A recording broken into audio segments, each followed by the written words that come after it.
All right, dealing with confidence intervals. Yesterday we started talking about t-values and a t-table. Day before was z-table and z-values. To find a confidence interval, we take our mean. We added and subtracted to our z for the confidence interval or the t for the confidence interval times the standard deviation divided by the square root of n. Okay, it does not matter if it's a t-value or a z-value. You use a t or z-value to calculate your confidence interval. You're going to add or subtract that value. And once again, your t-table, distribution table here, is the key table to utilize. Okay, you can pull your t-values out, and you can go to the bottom to get your z-values. To find a t-value, to deal with a t-value, when our sample size is less than 30, we're dealing with t-values, which means you have to deal with a degree of freedom, which is sample size minus 1. When n is greater than 30 or equal to 30, you're going to use a z-value, and this is the bottom of the table. The bottom of the table. If you stretch all the way down to the bottom of your table for a specific confidence interval, you can find a z-value.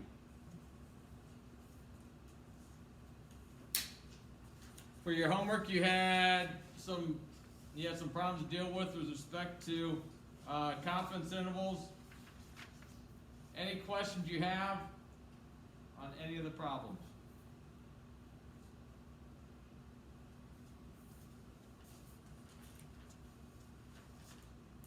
If we take a look at problem number 2, because this puts the process in reverse, a researcher is interested in estimating the average salary of teachers in a large urban school district. She wants a 95% confidence interval, and her estimate is that her estimate is correct. If a standard deviation is 950, how large of a sample she needed to be accurate within $175? So we are saying the error is $175. We have a standard deviation of 950.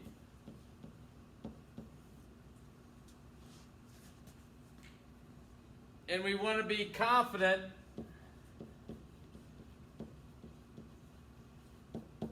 we want to be 95% confident.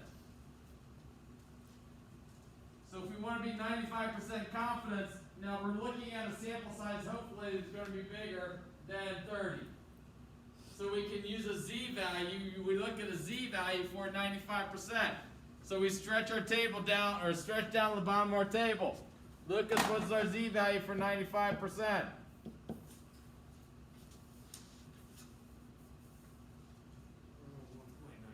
1.96. Now, how we find our sample size is what we talked about yesterday. This here, this value here is your error. This is your error. So we're saying our error, 175, is equal to the z-value times the standard deviation divided by the square root of n.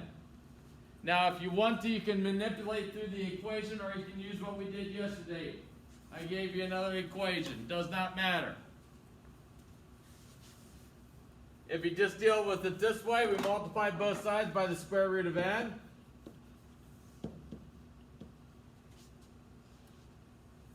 So we have square root of n times 175 is equal to our z-value, 1.96. Times our standard deviation, which is 950.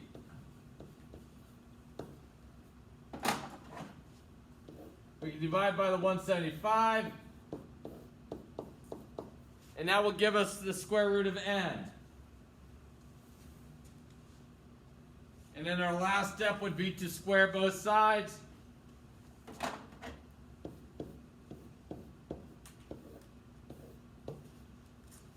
So we have 1.96 times 950 divided by 175. And then we had to square that value.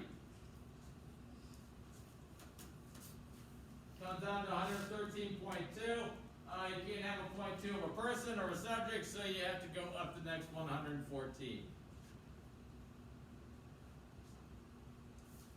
So you need to have an error of $175 if that's what you're willing to accept. You have, with a 95% confidence level, you need to be able to have at least 114 people or 114 salaries.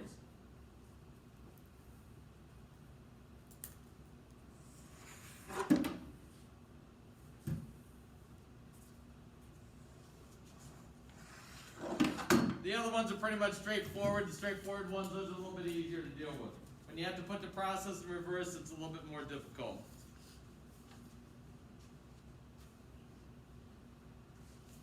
Any other questions from the homework? Once again, I provide the solutions for you to be able to check and work through the solution. Hopefully between the notes that we deal with and the solutions, if you have any questions, hopefully you can figure it out. You're getting old enough now that you need to learn how to survive on your own. You're going to go to college somewhere. That's what you need to be able to do.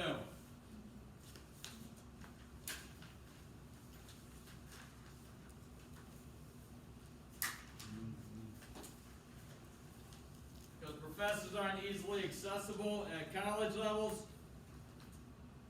And most of the time, if you go to their office hours at a college, the professor will make you feel, at some time, it depends on your professors, but most of them will make you feel inferior. And can't explain, you can't understand why you can't understand this. So you start figuring out how to work another direction. Today we're going to talk about population, a population proportion or percentage of a population. This is what goes into the idea of the polls that they did, presidential polls, percentage presidential polls, how they get these values here. Now what you have to remember is when we did binomial probability. When we did binomial probability, we had Q was the probability for failure, P was your probability for success, N was your number of trials, X was your number of successes, whatever your success was. We were able to calculate a probability by NCX, P to the X, Q to the N minus X. This is number of successes, X. Number of failures is the N minus X.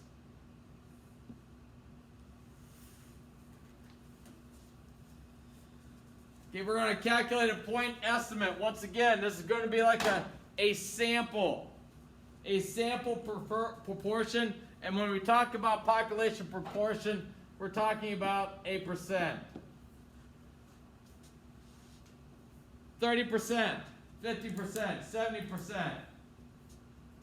45% was in favor of Trump. 52% was in favor of Biden, plus or minus. Okay?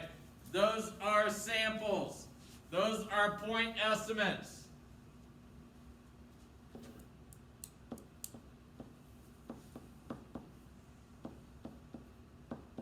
So the sample, that point estimate is that sample percent. The sample percent.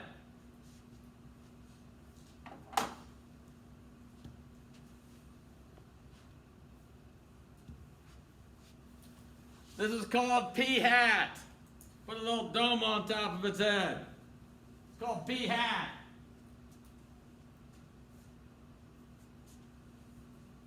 A little carrot up there.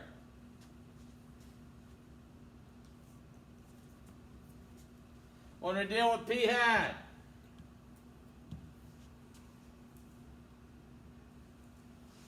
this is your number of successes divided by the total number of trials.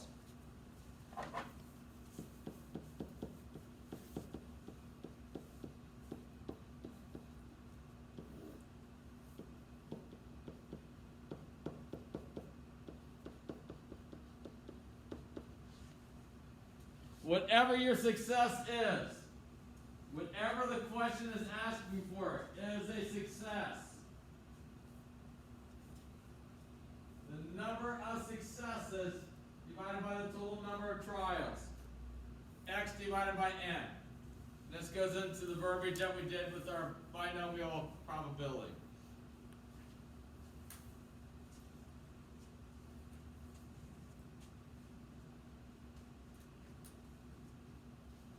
We can have a Q hat. Your point estimate for population proportion for failure is called a Q hat.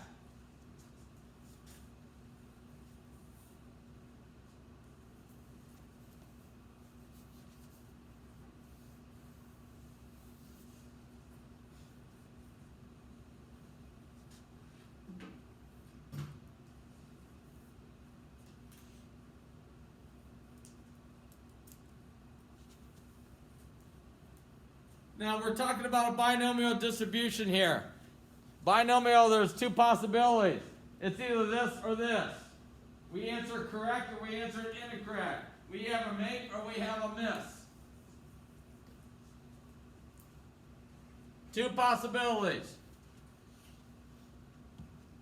How we calculate our Q hat is we just go 1 minus P hat.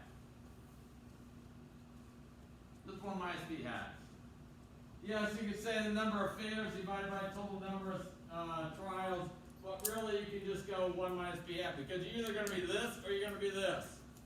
So your Q hat is 1 minus P hat.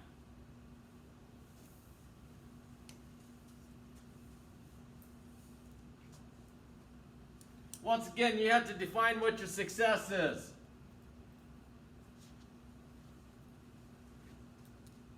And as I talked about with this chapter, you'll find this chapter relatively easy.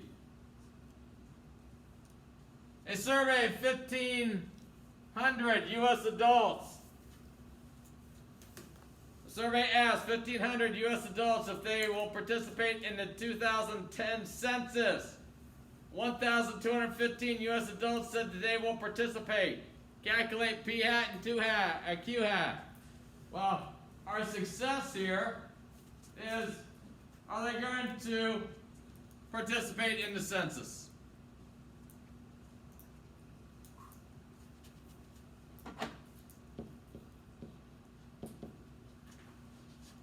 Well, how many people are divided by the total number? Find your P hat. Then your Q hat.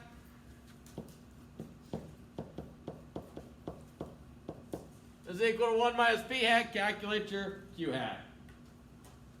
Once again, this here is, there should be hopefully nobody sitting there going,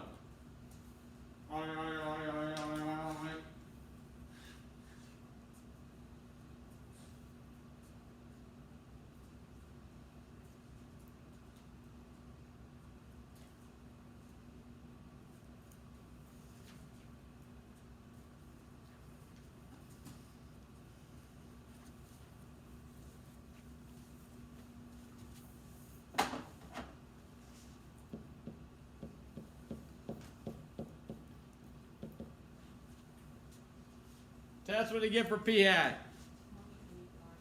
0.81. Taking 1215 divided by 1,500. To find our Q hat, we go 1 minus 0.81.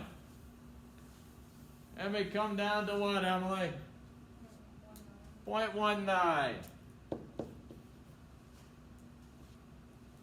That's how we find P hat and Q hat.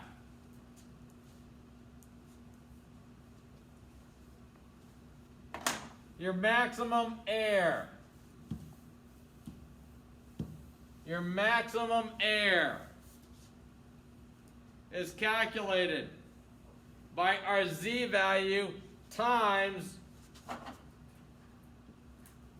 the square root of P hat times Q hat divided by N.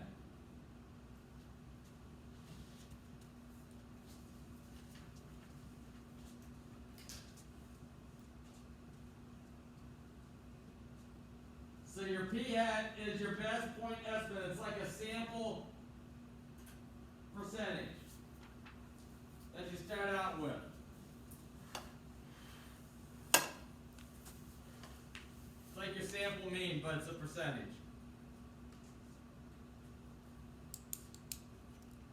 Then we have our z-value, because you're going to be talking about a population here. You're not just going to ask 5 people or 6 people. You're going to be asking 1,500, 2,000 people a question. So we're going to use our z-value for the confidence interval times the square root of p hat times q hat divided by n.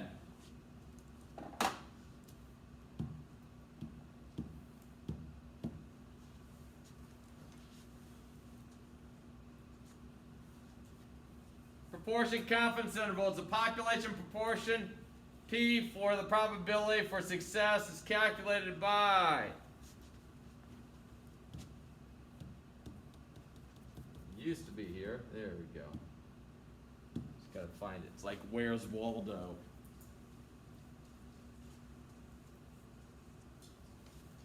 We have p hat minus the air and p hat plus the air. The population proportion P is going to be somewhere in between p hat minus the air and p hat plus the air.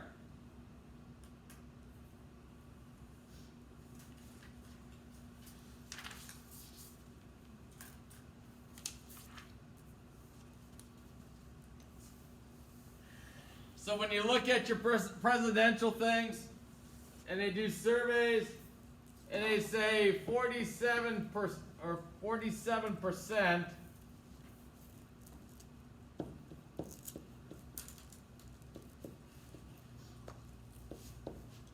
47% is for whoever. Doesn't matter. And that's all they state. But if you look at the very fine print at the very bottom of the graphics, they'll have, this is plus or minus 3%.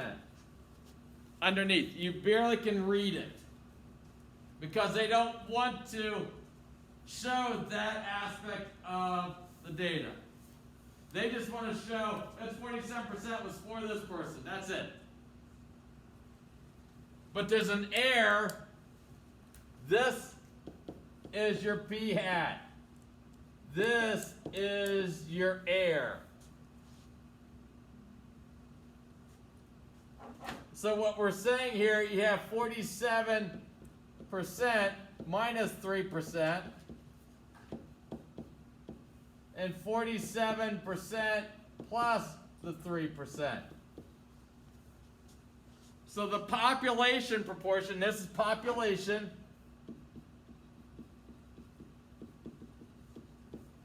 this your population proportion is going to be anywhere between 44% and 50%, which is a pretty wide range. But once again, what gets emphasized is that 47%. They get 47%, this person's 45%. That's all that gets emphasized. So when you read data, when you look at statistics, when you get older and you're more worried about what the presidential election is and the meaning behind the presidential election, just not the emotional reaction to what's going on right now, and you start investigating a little bit more what this person can do and what this person can do or can't do, you start looking at those numbers also. You read more into just 47%. Because the polls say 47, he's leaning 47% to 45%. He's leaning by 2 percentage points. But when you start talking about this error in either direction, those numbers just go out the door. Statistics are what you make them to be. Okay, let's go back to this one here. Survey asked 1,500 people, Census 1215 said they will participate. Calculate P hat, Q hat. Let's construct a 90-95% confidence interval. All right, we already calculated P hat is 1215 divided by 1500, 0.81, and Q hat is 1 minus 0.81, 0.19. Okay, we already calculated those. We want to calculate a 90% confidence interval, which means we need to have a z-value. So once again, look at your t-table. You can take your t-table down, go to 90% confidence interval, take it all the way to the bottom.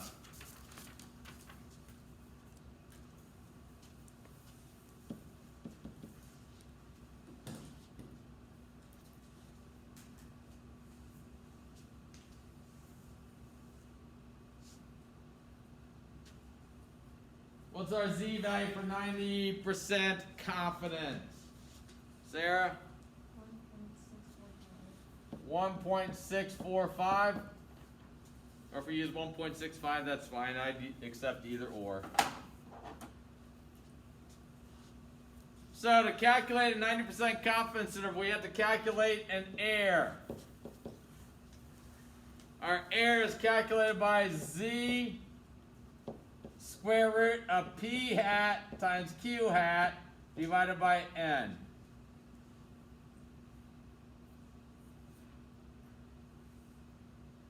So we have 1.645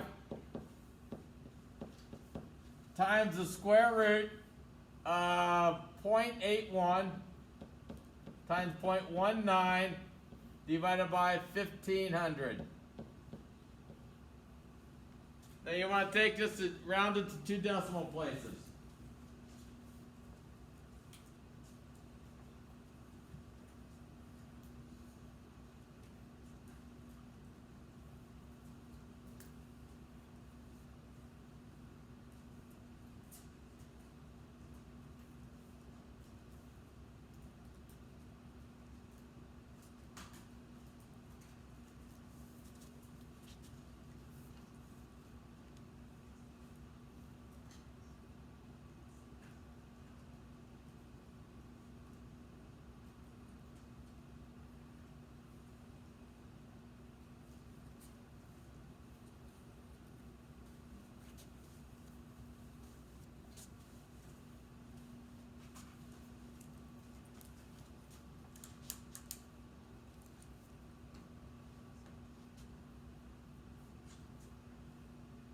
Mitchell, what do you get?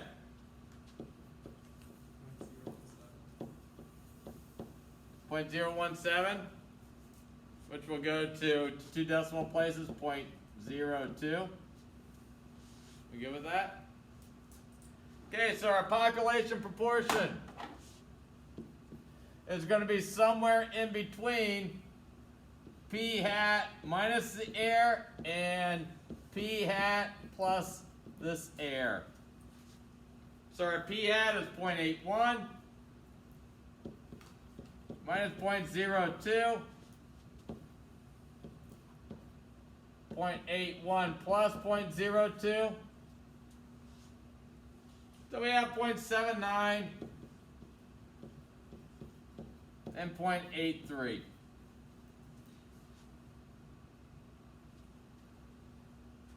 So we're 90% confident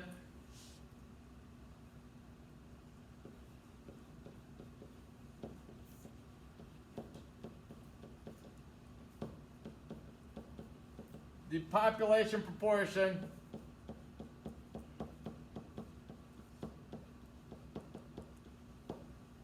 is between 79% and 83%.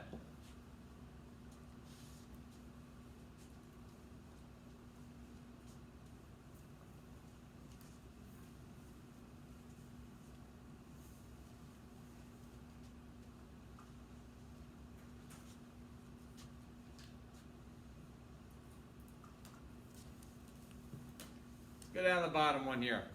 We'll do a 99% confidence interval. We'll do this one at the bottom. In a survey of 1,223 U.S. adults, 552 say they will have worked a night shift at some point of their lives. Construct a 99% confidence interval for the population proportion.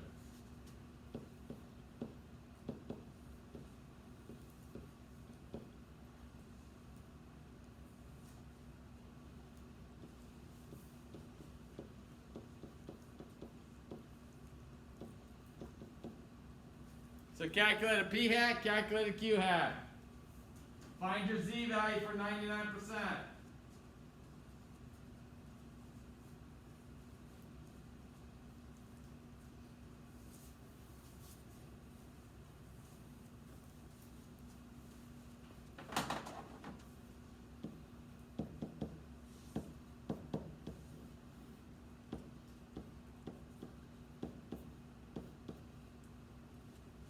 Then calculate your error.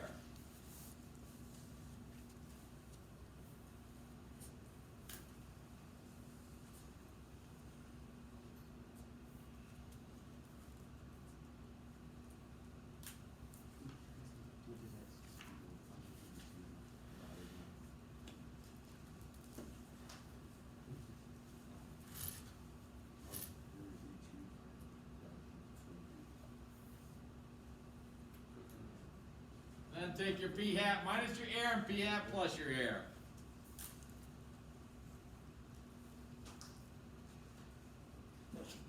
Bless you. Thank you.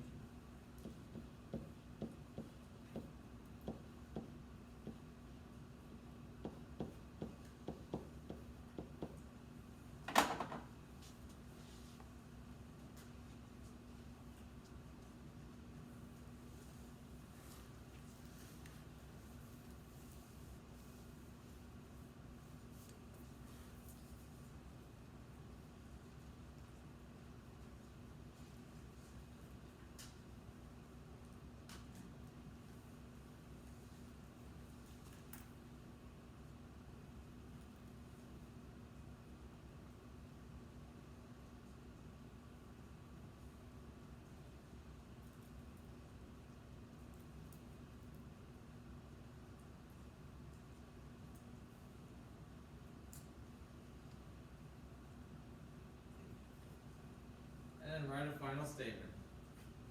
Check your answers with somebody around you.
Our p hat, what's p hat come down to, Jaden? 0.5 what? 0.54? So our Q hat is 1 minus 0.54, which is what? 4.6. So there's our P hat and Q hat. Okay, our 99% confidence interval, our Z value for that is what, Kayla?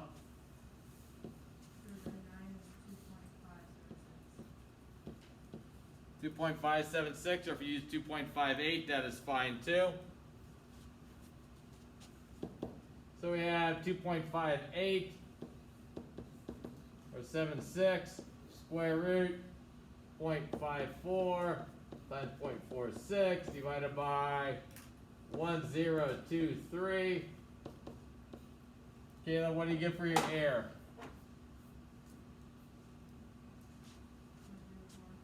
I'm sorry, what? 0.04 as your air.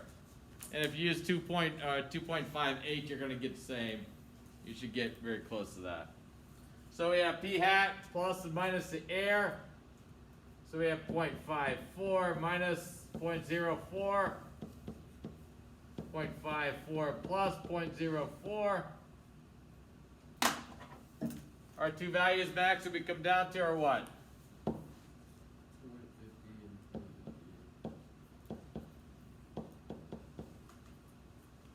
So we can write a statement. We are 99% confident that between 50% and 58% of the people work the night shift.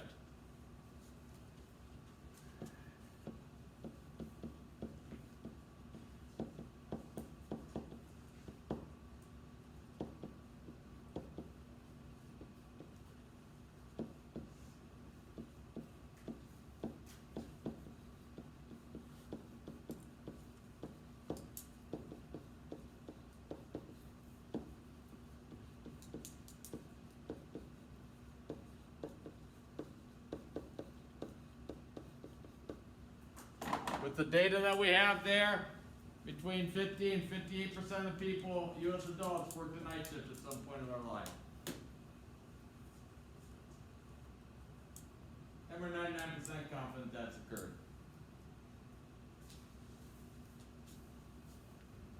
What should you have?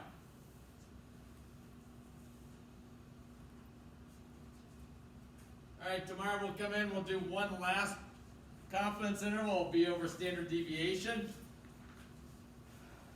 Dealing with standard deviation. Thursday will be a review day. Friday will be a quiz over confidence intervals. And once again, this will stretch into next week. Monday will be a review day. Tuesday will be a Unit 5 and Unit 6 chapter test. Try to get it done before we go out to Turkey Day. Questions? Okie dokie, rest of the time is yours.